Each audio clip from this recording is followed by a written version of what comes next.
5 प्रश्न हो गए। हिंदी वर्णमाला में स्वरों की संख्या 11, लेकिन कुल स्वरों की संख्या पूछेगा तो 11 + 2 13। भोलानाथ तिवारी जी के अनुसार स्वरों की संख्या कितनी होती है तो 10 हो जाएगा। वो ऋषि र को नहीं मानते हैं, कहते हैं वो र और ई को मिलाकर बनता है ऋषि र, इसीलिए वो नहीं मानते हैं। ठीक है। हाँ, अब देखिए अब क्या हो जाएगा।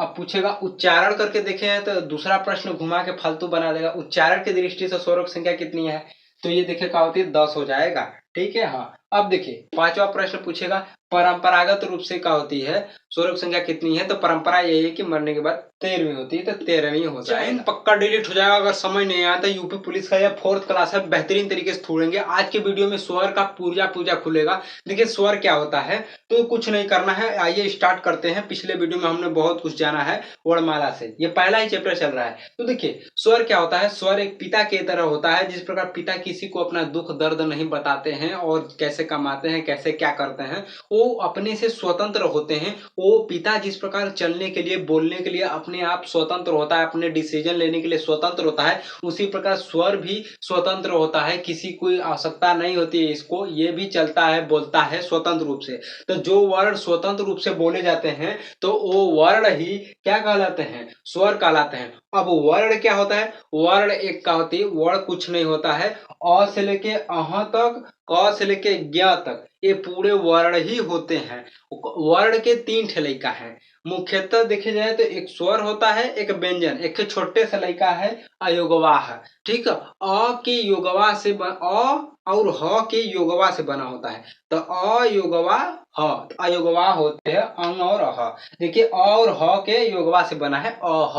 ठीक। हाँ, तो देखिए कोई दिक्कत की बात नहीं होगी। इसकी संख्या को पहले थूर लेते हैं क्या होता है। तो देखिए हमने स्वर जान लिया कि स्वर स्वतंत्र रूप से, देखिए स्वतंत्र रूप से बोले जाने वाले ये सब वर्ण ही क्या कहलाते हैं स्वर कहलाते हैं। तो देखिए स्वर, अब देखिए प्रश्न 5 तरीके से पूछेगा स्वरों की संख्या पर आधारित। आप 1 नंबर फिक्स होने वाला है। देखिए पूछेगा हिंदी वर्णमाला बार बार जोड़ेगा आपको लाइन बढ़ाने के लिए, अच्छा लगने के लिए। तो देखिए हिंदी वर्णमाला में स्वरों की संख्या कितनी है तो आपको ये 11 बता देना है। ये पूरा 11 बता देना है कि हिंदी वर्णमाला में स्वरों की संख्या 11 होती है। लेकिन यही पे कह देता है कि हिंदी वर्णमाला में कुल स्वरों की संख्या, यहाँ पे केवल स्वरों की संख्या बोलेगा तो 11, लेकिन हिंदी वर्णमाला में कुल स्वरों की संख्या कुल जोड़ देगा। यहाँ कुल कहेगा तो हाइयो दूठू को जोड़ देंगे।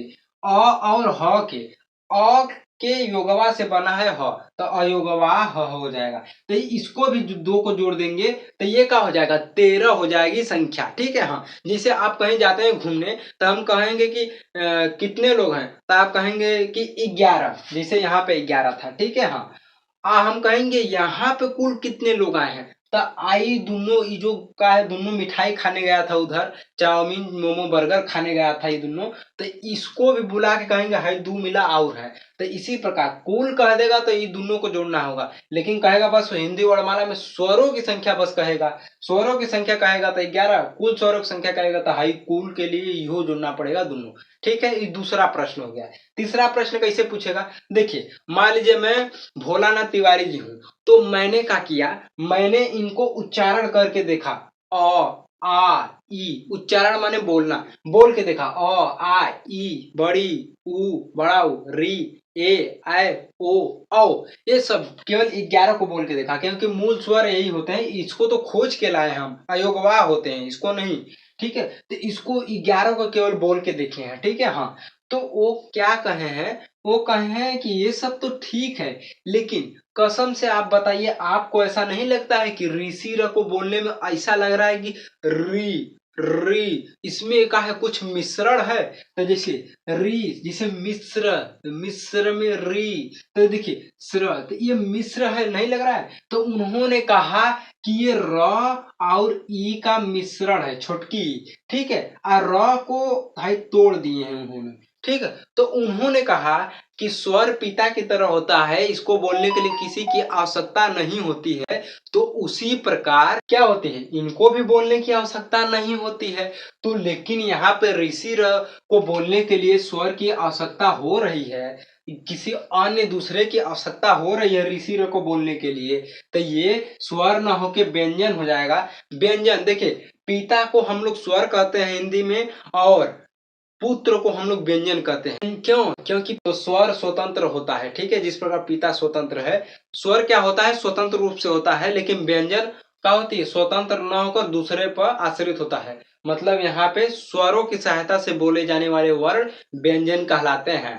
तो ये सब का है, ये व्यंजन स्वर की सहायता से बोला है। ये र हलंत व्यंजन है, तो ये क्या होती है? व्यंजन जो होती है स्वर की सहायता, ई की सहायता से बोला गया, इसलिए व्यंजन हो गया, ठीक है। हाँ, ठीक है। तो स्वर यहाँ पे पिता को कह रहे हैं, अब व्यंजन पुत्र को। तो पुत्र को सहारा देते हैं पिता। ये र हलंत जो होती व्यंजन है पुत्र है, आइए सहारा देंगे पिता मतलब स्वर, ठीक है। तो ये उन्होंने कहा कि ऋषि र ये स्वर न होके व्यंजन हो जाएगा, क्योंकि इसको दूसरे की जरूरत हो रही है बोलने के लिए। तो इनके अनुसार पूछेगा, भोलानाथ तिवारी जी के अनुसार स्वरों की संख्या हिंदी वर्णमाला में कितना है? तो आपको ये पूरा 11 था, लेकिन इन्होंने ऋषि र को नहीं माना, तो कितना बचा? 1 2 3 4 5 6 7 8 9 10, एक खत्म हो, एक कम हो जाएगा, तो 10 हो जाएगा, ठीक है। तो ये हम कैसे कैसे डिफाइन किए थे? बोल बोल के, उच्चारण कर करके दिखे थे। तो इसी को प्रश्न ऐसे करके ऐसे दोहरा के घुमा सकता है कि उच्चारण की दृष्टि से हिंदी वर्णमाला में स्वरों की संख्या, तो यही 10 होता है। तो ये 2 प्रश्न बन गया यहाँ, एक प्रश्न यहाँ, एक प्रश्न यहाँ, 4 हो गया। अब देखिए 5वां प्रश्न क्या हो जाएगा? 5वां हो जाएगा कि हिंदी वर्णमाला नहीं, परंपरागत रूप से वर्णमाला की संख्या, परंपरागत रूप से स्वरों की संख्या कितनी होती है हिंदी वर्णमाला में? तो देखिए यहाँ उच्चारण की दृष्टि से था, यहाँ पे परंपरा, तो परंपरा यही है कि मरने के बाद 13वीं होती है, तो क्या हो जाएगा? 13वीं हो जाएगा। तो देखिए 13 संख्या हो जाएगी परंपरागत रूप से स्वरों की संख्या हिंदी वर्णमाला में। तो 5 प्रश्न हो गए। हिंदी वर्णमाला में स्वरों की संख्या 11, लेकिन कुल स्वरों की संख्या पूछेगा तो 11 + 2 13। भोलानाथ तिवारी जी के अनुसार स्वरों की संख्या कितनी होती है? तो 10 हो जाएगा। वो ऋषि र को नहीं मानते हैं, कहते हैं वो र और ई को मिलाकर बनता है ऋषि र, इसीलिए वो नहीं मानते हैं, ठीक है। हाँ, अब देखिए अब क्या हो जाएगा? अब पूछेगा उच्चारण करके देखे हैं, तो दूसरा प्रश्न घुमा के फालतू बना देगा। उच्चारण की दृष्टि से स्वरों की संख्या कितनी है? तो ये देखिए क्या होती है? 10 हो जाएगा, ठीक है। हाँ, अब देखिए 5वां प्रश्न पूछेगा परंपरागत रूप से क्या होती है, स्वरों की संख्या कितनी है? तो परंपरा यही है कि मरने के बाद 13वीं होती है, तो 13वीं हो जाएगा, ठीक है, 13। अब देखिए अब हम लोग जानने वाले हैं कि इसका यूज कैसे होता है, स्वरों का यूज कैसे होता है। तो देखिए इसका यूज किस तरीके से होता है, तो स्वर में स है, स पर सीधा, स से सीधा। तो पहला यूज क्या हो जाएगा? सीधा ही हम लोग यूज कर लेते हैं। क्या हो जाएगा इसका? सीधा प्रयोग, सीधा प्रयोग, सीधा हम लोग प्रयोग कर लेते हैं। अ से लिख देते हैं डायरेक्ट का, अ से लिख देते हैं अनार, अ से अनार। इसमें देखिए अ है, आ से क्या हो जाएगा? आम हो जाएगा, हम लोग डायरेक्ट यूज किए हैं।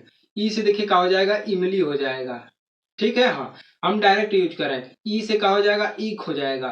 ऊ से क्या हो जाएगा? उल्लू हो जाएगा, ठीक है। हाँ, अब देखिए ऊ से उल्लू, ऊ से क्या हो जाएगा? ऊन हो जाएगा, ठीक। और री से क्या हो जाएगा? ऋषि हो जाएगा, हम लोग डायरेक्ट यूज कर रहे हैं। आ ए से क्या हो जाएगा? एड़ी हो जाएगा।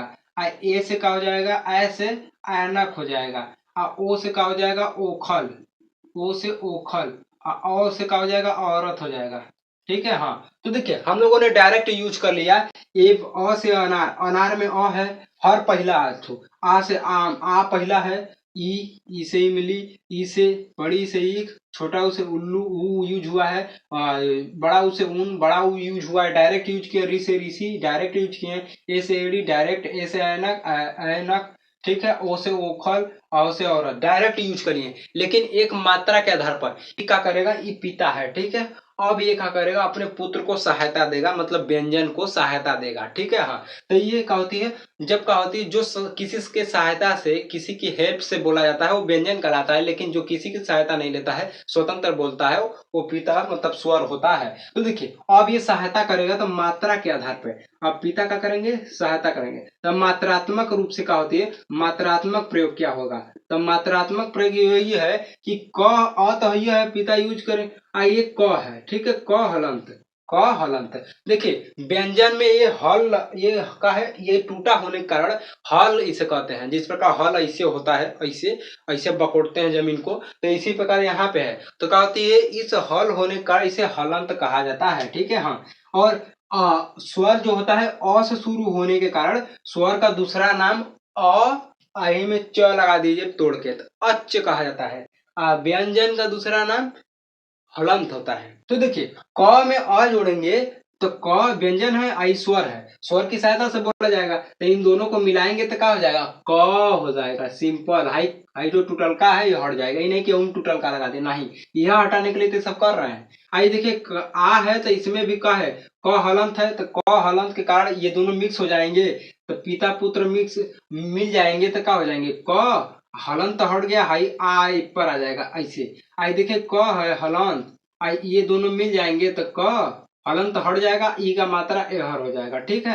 आई छोटकी ई और बड़की ई में लोगों को कंफ्यूजन होता है कि क में ऐसे देते ही छोटका है कि ऐसे देते छोटका है। तो सुनिए, ऐसे मान लीजिए स्केल है एक ऐसा, ठीक, तो ये बताइए 3 4 5 6 7 8 9 10, तो ये बताइए 5 पहले पे आया है, ये 6 7 यहाँ पर 8 बाद में आया है, तो 5 बड़ा है कि 8, तो 8 बड़ा है, तो बड़ी ई के लिए ऐसे आएंगे, ठीक, हाँ, और छोटी ई के लिए ऐसे जाएंगे। ऐसे भी देखिए, आई बड़ी ई ऐसे है, ये ऐसे है, इसका मतलब कि ये इधर ही से तो इधर से ही तो आएगा, कि इकाई ऐसे हो के ऐसे देंगे जुड़ाई, नहीं ना ऐसे देंगे, तो इसीलिए ये ऐसे होता है, मतलब ये इधर से जाएगा, ठीक, तो पीछे से।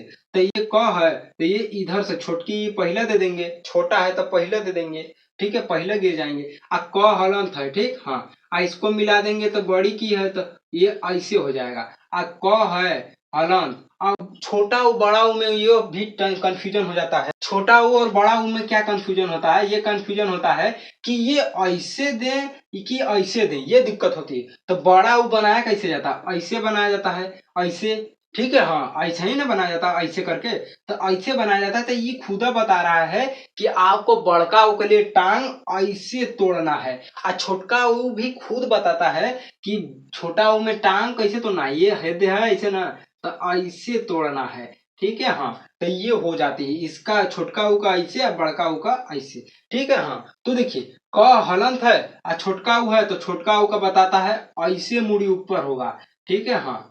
अब देखिए बड़ा उ है तो क हलंत में बड़ा उ डाल देंगे तो ऐसे का हो जाएगा, ऐसे नीचे हो जाएगा, ठीक है, हाँ, मिल जाएगा। और ऋषि रहा तो ऋषि रह में क हलंत डाल देंगे तो क्या हो जाएगा, क, ये री है, देखिए ऋषि र का ऐसे री होता है, तो यही री जाके लग जाता है, तो क यहाँ बना देंगे तो री ऐसे हो जाएगा, तो यही के नीचे री लगेगा। आ ए है तो ए का मतलब होता है एक खिचुंडी खोपड़ी पे, जैसे क है तो क के ऊपर एक खिचुंडी, लेकिन आय का मतलब होता है कि एक खे तो पहले इसका हो जाएगा हेद जैसे था, आ एक खे ऊपर है दू ठे चुंडी हो जाएगा।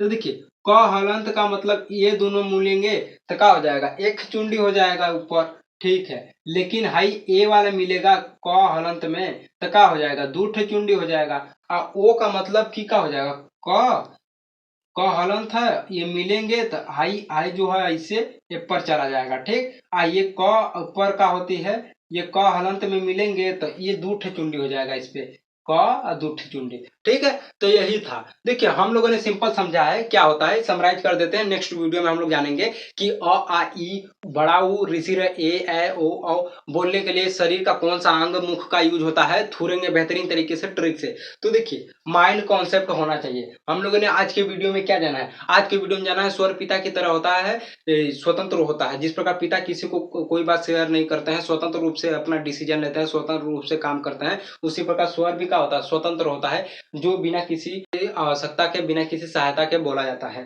तो स्वर स्वतंत्र रूप से बोले जाने वाले वर्ड स्वर कहलाता है, और जो क्या होती है, जो किसी की सहायता से बोला जाता है वो व्यंजन कहलाता है, मतलब पुत्र की तरह वो होता है, पिता सहायता करता है पुत्र का, तो पिता को हम लोग स्वर कहते हैं, पुत्र को हम लोग व्यंजन कहते हैं, बात खत्म। देखिए स्वरों की संख्या 5 तरीके से पूछा है। हिंदी वर्णमाला में स्वरों की संख्या पूछेगा 11, लेकिन कुल स्वरों की संख्या पूछेगा तो 11 + 2 13, अंग और अह को जोड़ देंगे। लेकिन भोलानाथ तिवारी जी के अनुसार स्वरों की संख्या 10 होती है, क्योंकि वो ऋषि र को कहते हैं र हलंत और ई से मिलकर बना होता है, र हलंत और ई से मिलकर छोटी ही रहेगा, र हलंत और ई से मिलकर बना होता है। यही उच्चारण करके देखते हैं, इसलिए उच्चारण की दृष्टि से स्वरों की संख्या क्या होती है, 10 हो जाएगा, ठीक है, हाँ। अब देखिए परंपरागत रूप से स्वरों की संख्या कितनी है तो 13 हो जाती है। परंपरा ये है कि 13वीं होती है मरने के बाद। देखिए आज के वीडियो में हम लोग यही सब जाने हैं। सीधा प्रयोग अ से अनार, से आम, ई से इमली, ई से ईख, छोटा ऊ से उल्लू, बड़ा ऊ से ऊन, ऋ से ऋषि, ए से ऐनक, ओ से उखल, ये सारी चीजें, औ से औरत, ये सारी चीजों को जाने हैं। और मात्रात्मक प्रयोग मतलब ये पिता पिता मतलब स्वर, पुत्र मतलब व्यंजन, ये दोनों के मिल के हम लोग बोलते हैं, ये जो है बोलते हैं। तो व्यंजन जो होती है स्वरों की सहायता से बोली जाती है। बात खत्म हो गया। क का की कुकू के को कंक है, ये पूरा आप देखे होंगे जो का होती ककहरा वाली होती है। मिलता है नेक्स्ट वीडियो में। जय हिंद।